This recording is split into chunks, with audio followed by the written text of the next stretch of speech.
Manalangin na kahit maluwari,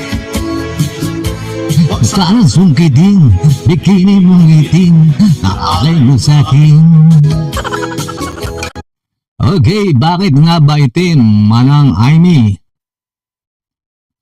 Marami pong nagtatanong bakit nga ba itim ang napili nilang kulay. Sabi po ni Senator Aimee Marcos, suggestions po ni Vice President Sara Duterte. Maraming nagtaas ng kilay mga kababayan. Lalong-lalo na yung mga BBM supporters. Ito po ay nagsanib puwersa itong si Vice President Sara Duterte at si Manang Aimee at gumawa po sila ng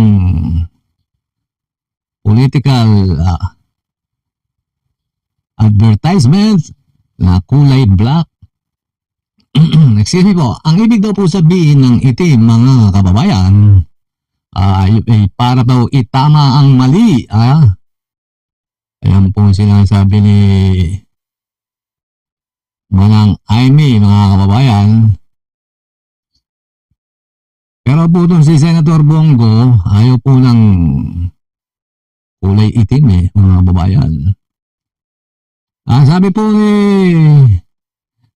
po ng mga DDS ay mga BBM vloggers, mga kababayan, ito po ay bayad utang sa ginawang Senate hearing ni Aimee Marcos doon sa pagdala kay dating Pangulong Duterte sa daig, mga kababayan. Pero sabi po ni Manang Aimee, dahil po sila ay magkaibigan, kaya niya po ginagawa yun. Kaya po siya inendorso muli ni Vice President Sara Duterte. Excuse me po.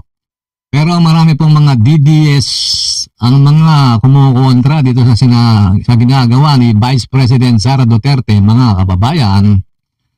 Lalong-lalo na yung si Banat Bay, yung pong DDS vloggers na kumukontra. Pati na rin si Harry Roque. Ito pong si Banat Bay, alam mo mga kababayan, alam mo close sila ni Vice President Sara Duterte, mga kababayan. Kung makakuda at makapuna kay BP Sara at ito kay Aimee Marcos, parang close kayo Para yatang gulang sa padulas itong si Banat Bay, Manang Aimee Kaya palagi ang kontra yan sa pag-iendorso sa iyo ni Vice President Sara Duterte. Ito naman pong si dating spokesperson na si Harry Roque, mga kababayan. Parang ayaw din po yung ginagawa ni Vice President Sara Duterte sa pagginawang pag-endorso kay Manang Aimee. Tawag nga nila mangga.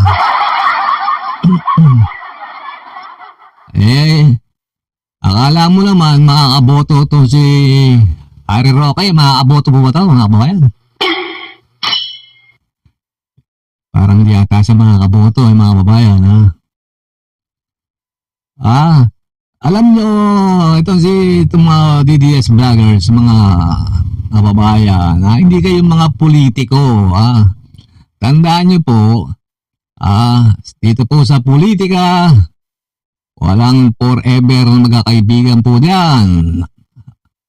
Kanya-kanya pong kanyan, plastikan, gamitan. Ganyan po sa politika, mga kababayan. Kaya wala kayong karapatang husgahan yung ginawang pag-endorso ni Vice President Sara kay Manang Aimee. Mga hinayo pa kayo. Isipin naman, baka naggagamitan na lang sila.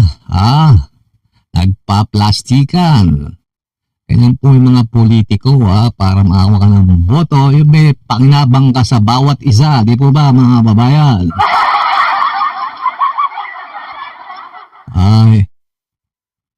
Alam nyo mga kabayan, si Bongo, si Senator Bongo, ayaw po yan sa kulay itim.